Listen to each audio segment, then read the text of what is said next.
So welcome today. Today we've got Anne Harris, who is the Body Whisperer.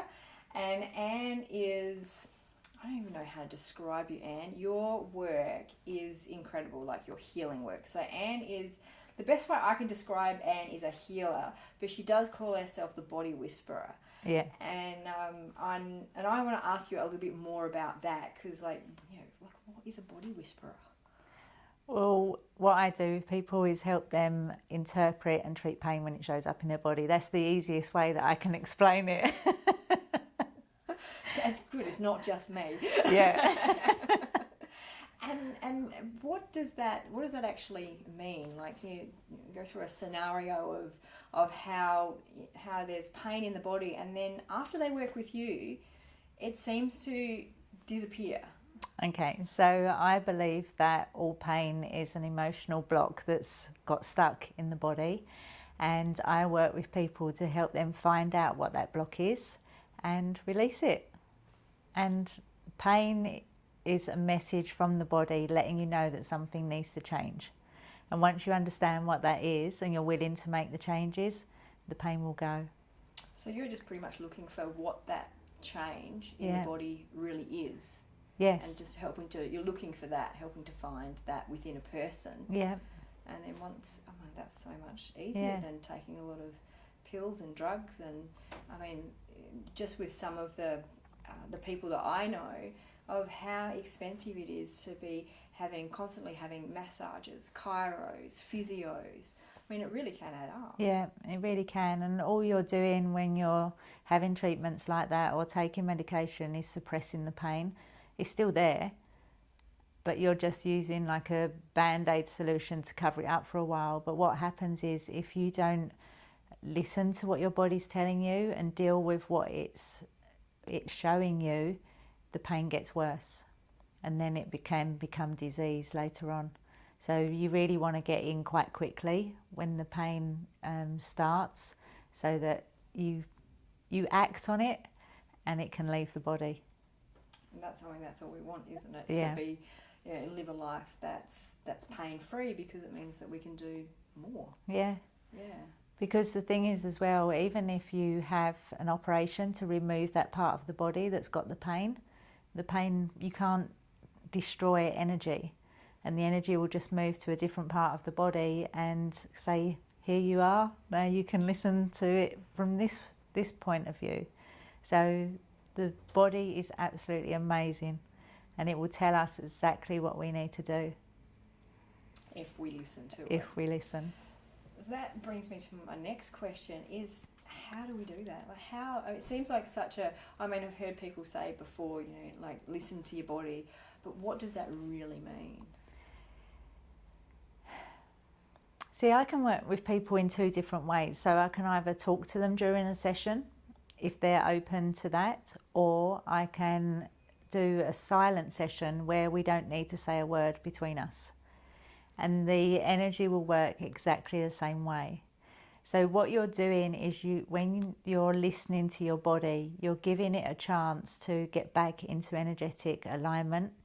You're getting a chance to have like a defrag in a computer and start to move anything that's really not meant to be there. We have come here to be healthy and happy. We've not come here to suffer with pain and disease and illness and take medications and have a diary full of appointments for different medical treatments. We've come here to be healthy. And as soon as we understand that and look after ourselves, there won't be any pain in the body. Yeah, it almost seems too simple, doesn't it? It is, yeah. It's like, I want a more complicated solution so that I feel like it's, the pain's gone and it's, a good reason. Yeah. Well, that's another good point, because not everyone wants to heal. Some people get secondary gain from having an illness. And what I mean by secondary gain is that they enjoy going to the doctors. They enjoy speaking to their friends about their illness is worse than all of their friends' illness. And so when you've got that and you're competing with the body, it doesn't always want to. Sometimes the benefits of being ill are stronger than being healthy. And so you have to be very careful because, as I said, not everyone wants to heal. But if they do and if they're ready, the pain will just leave.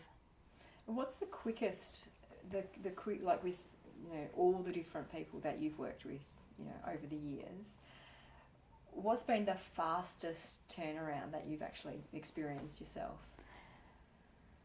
Well, two actually spring to mind. One was a lady who had had chronic headaches every day for 8 months, and she had one session with me and they left and they've not come back. And then I had another lady who had had chronic back pain for 20 years and she had 2 sessions and it left. So when you've been suffering with pain for 20 years and then all of a sudden it's not there, you can spend the next few days thinking, where's that pain gone? Yeah. What do I do now? Yeah. But again, it's not come back for her and it's completely changed her life. She's been able to work in her business more. She's much happier at home. Nothing, it's not holding her back anymore.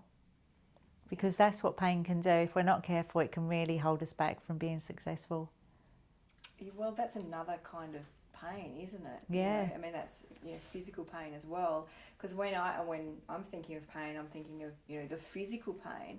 But then there's that other pain, which is not so much physical, but it's more of a barrier to success or a barrier to holding someone back from, you know, doing what it is that they want to do. Do you want to explain that a little bit? Yeah, so when we are feeling stressed or overwhelmed or anxious, our body's still talking to us.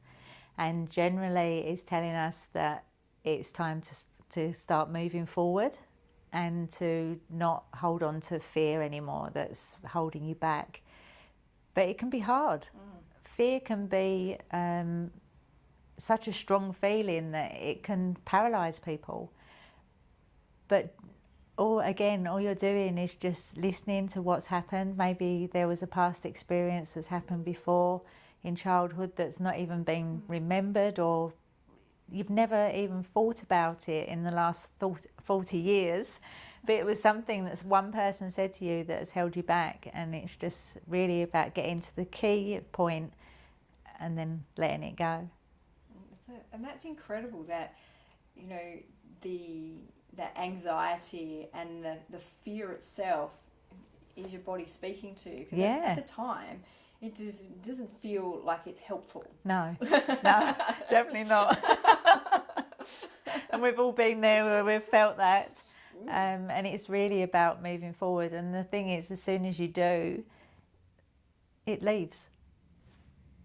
That's amazing, isn't it? You know, the body, you know, I've had my own personal illnesses and I can, you know, and I can vouch, but that is what happens. And when it goes, it's like, it is weird. It's like, well, it's like wearing your favourite jumper. Even though you didn't like the experience, you get used to wearing a certain item, and then when it's not there, it's like, or you know, you've had really long hair and then you've cut it short, and you're like, it feels different. Like your body actually physically feels different, and it just takes a bit of getting used to it, but in a good way. I love that new haircut, and it is so much freer.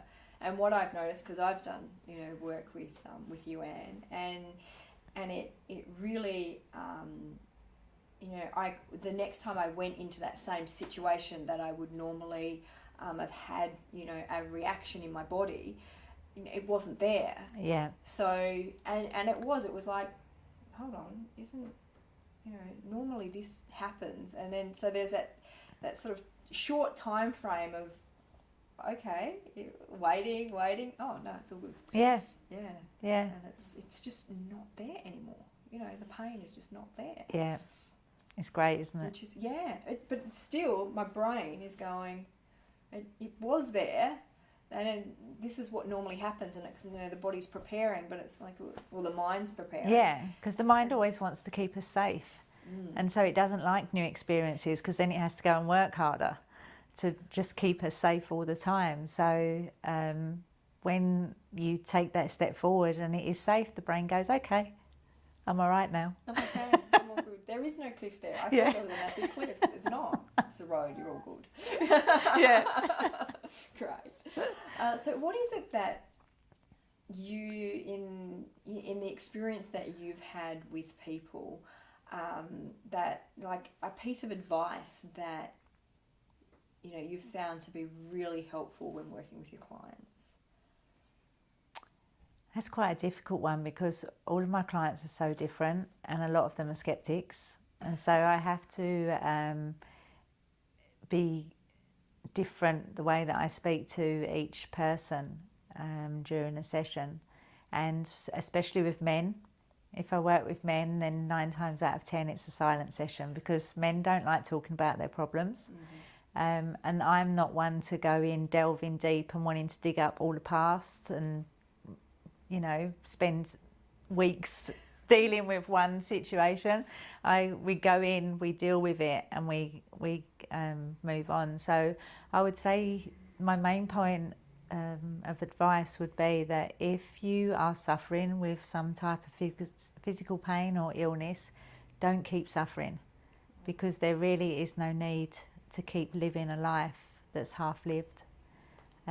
If you are willing to work with someone who can get in quick and find out what the problem is, the pain will leave the body. Yeah, it's incredible advice because, you know, people put up with pain for years and sometimes a lifetime. Yeah. It's one of those things that it's like, oh, well, you know, there's nothing much I can do, or, you know, Yeah, they sort of give up. But the thing is, when you're suffering with pain, it doesn't just affect you, it affects your children, it affects your relationships and your business. And so if you're not going to do it for yourself, do it for them, because the family home life is not happy and content when one person, especially if it's the woman of the family, if the woman is struggling, it really does affect the children and the partner. And there is a flow. There is definitely a flow-on effect. Yeah. You know, when one person isn't at their best, then, you know, they can get cranky. They can erupt with, you know, temper tantrums. Yeah, all of course. sorts, because pain is. I mean, I've had chronic pain, and when the pain is so intense, you literally can't think of anything else. Yeah. I mean, it's almost like the same as when you're busting for the toilet, Yeah. and all you can think of is you just got to get to that toilet, because your body's reflex mechanisms take over, and pain is like that. You know, when it's intense. Yeah. And so it's very hard to be able to interact in a normal way with the people around you that you love, because you've got your own battle. That's right. Yeah. That's right. And especially with things like migraines, like migraines can wipe someone out for 2 days out of a week. And if those 2 days fall over the weekend, their children have missed out on quality time with their parent. So it's like, I've worked with a lot of people who used to get migraines, and they don't now, and they just can't believe that they don't have to think, I might get a migraine next week, or I better not plan to go to this event because I might have a migraine. Whereas now they're free to do it, and the children are much happier, and so are they. It's incredible, that flow-on effect. Yeah. And I don't really think about how, you know, one person being in pain for whatever reason, and how much that does affect the people around them that they love the most, that they're not meaning to disrupt them or even hurt them, but just in the process of what they're internally going through, it can be really disruptive. Yes, definitely. Yeah. Is there anything that's happened to you during a treatment, during a session? Yeah, like I can burst out crying. I can be sitting there sobbing. If the person's not ready to let go of whatever it is, then it gets released through me, and I literally feel like a wave of this energy, and I just know what's going to happen. But it is just like a tidal wave of energy comes through me, and then I'll release on their behalf, and it's done. All my mascaras down. Luckily they can't see me. Luckily they're lying on their own bed at home. But yeah, literally, it will just pass through, and then I know that it's cleared from their body. Yeah. So even if they can't physically clear it themselves, it can come through you. Yeah. So is that kind of why you're the skeptic's healer? Because either way, it happens. Oh yeah, yeah. I get so many skeptics come to me, and I love it. I love it because at the end, after working with me for just like 8 weeks, they're no longer skeptics because they can't believe the transformation that they've had in their life. And like when I get a call or someone contacts me from the other side of the world, from England or America, and they'll say to me, I've heard that you can get these results, but I'm over here, how can you do it? Then I'll just say, energy has no boundaries. Energy can work wherever we need it to if the intention is there. And because I'm an empath and can connect in with them, I'll feel what's going on. And so even if they can't feel it, I can, and so I know where I need to work on their body. You know, it's not for everyone to be able to, you know, to go and feel, you know, what that person's feeling. Yeah, well, I was a skeptic myself. When I worked in the corporate industry, I did not think about alternative healing. I wasn't interested in it, and I didn't think it worked. So it wasn't until I had a major shift in my life when Ella came in that it really opened my eyes. But I've needed continuous proof over the years that what I do actually works. So it's only now I'm no longer a skeptic because my clients get exceptional results and it's one after the other. So I can't keep questioning it. Like, I'd be mad to. So now I just go with the flow and, it works through me and does what it needs to. So you're the biggest skeptic. Yeah. That's funny. I'll keep working with people just to prove. I'm just not sure if it works. So I'm just going to keep going. Yeah. Yeah. Yeah, the results. And results work. You know, definitely. Yeah. That's what anyone wants. I mean, if it works, then, you know, it takes the pain away. Hey. Yeah. Don't fix it. Yeah. I mean, don't change what you're doing if it works. Definitely. And so you mentioned Ella briefly. What's the story of Ella? Who's Ella and what's the story of Ella? So Ella was a CNI dog and she was just retiring because she had cancer and she'd had her toe amputated, and we was just asked to look after her for 3 weeks. And I remember the day that she came walking down our drive, she had her foot all in a pink bandage because she'd literally just had the operation, and something happened in my whole body that I knew that she'd come to me for a reason, and my whole intention was to make her better. And so I found someone who would teach me Reiki so that I could work with her. She let me bring Ella with us, and we spent the whole day just learning and working on her. And we asked if we could keep Ella, and they said yes, because there was nothing else the vets could do, and their only other option was to be put to sleep. And she would come and nudge me if she wanted a treatment, and we'd practice and things. And she started to get this spark back in her eye, and she wanted to play with toys, and she was like a pup again. And so whilst I was working with her over the months, my husband had an accident where corrugated iron went through the crease of his arm. And when we got back from the hospital, I said, oh, can I practice on you and see what I'm doing with Ella actually works on people? And he's a skeptic. He was a skeptic. He's not anymore. He just went, do what you want. And as I started to work on him, he was going, oh my God, I can feel all tingling in my body. I can see colours. What are you doing to me? But it was like the first experience I'd had where I was getting feedback that what was happening for her while she was just lying there really did work on people as well. So I really started doing it on friends and family. And over the years, I became a Reiki master. I became a medical intuitive practitioner. I learned all about crystals and really anything that would help me help others. And Ella was with us for just under 6 years, and she died in May. And I remember she started to collapse. She was having heart problems, and I knew in my heart that her time was coming to an end, but for the next 2 weeks I was still doing sessions with her, but she was starting to lose that spark again in her eye. And I remember on the day we made the decision that she was going to be put to sleep because she literally couldn't even get up anymore. I remember laying with her on the floor and just sobbing. I'd been crying for like 2 weeks.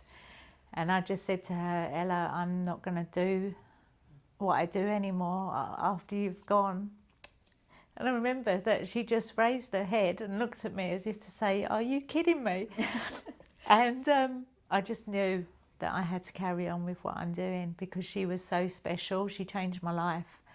And I've been able to help so many other people be able to improve their lives as well. And I'm just so thankful to her. And so I've carried on. And she's actually with me when I do healings now. And it's absolutely amazing.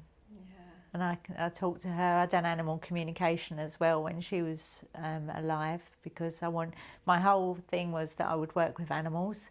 But people just kept coming in and saying, can you fix this? And so that it's gone more down the path with people. But animals are my real passion and my real love. So I work with them as well. Yeah, and you can, having Ella come in to your life, it's a huge turning point from corporate to body whisperer. You couldn't get more polar opposite if you tried. And it wasn't like you went, oh, I'm going to be a healer. No. It kind of chose you, and you were like, I'm not really sure about this. Yeah. And I know really in my heart that if it hadn't have been an animal, I wouldn't have gone on the path. I would have just taken them down the conventional, mainstream treatments like anybody else. But it was an animal, and I just knew that the vet had given up, and there was no way that I was going to allow her to be put to sleep then. I just knew that it wasn't her time. So, yeah. Oh, that's beautiful. And thank goodness that Ella came into your life. Yeah. Because, all the people that you've helped now, their lives would be so different without your help. Yes. Yeah, definitely. Yeah. So what's a final, piece of advice or something that you would like, to share if someone is, suffering from pain, or, their life's not going quite in the direction that they want it? To really just make a decision and to just take one step forward to do something about it. Like if you have the intention that you want to get better and there's nothing, no secondary gain that we spoke about earlier, then there should be no reason whatsoever that you have to suffer anymore. And so if people really understand that and they're willing to invest time and money in themselves, the pain can go. Yeah, that's beautiful. Yeah. Well, thank you so much, Anne. Thank you. Really appreciate, your input into a snapshot into your world as a body whisperer. Thank you. The journey that you've been on. So thank you very much. Thank you.